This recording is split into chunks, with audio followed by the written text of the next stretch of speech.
mainit na kanin. Ganito lang ginagawa ko. Pinibagan ko na itlog. Sinong gumagawa nito?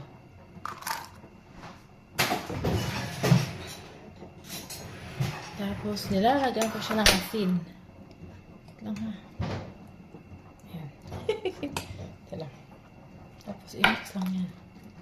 Sarap nito. Itong gusto ko. Dalawa yung itlog nilagay ko kasi maliit yung itlog. Hindi siya malaki. Ayan. Sinong kumakain ito? Ayan.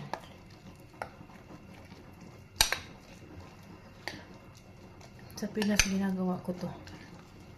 Dito hindi ko masyadong ginagawa. Pag naisipan ko lang. Sarap. Ang sarap talaga. Lamang lang.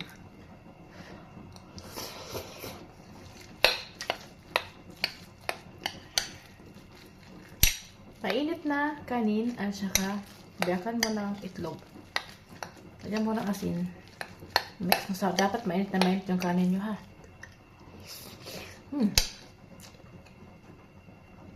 O, diba? Nagutom ako eh.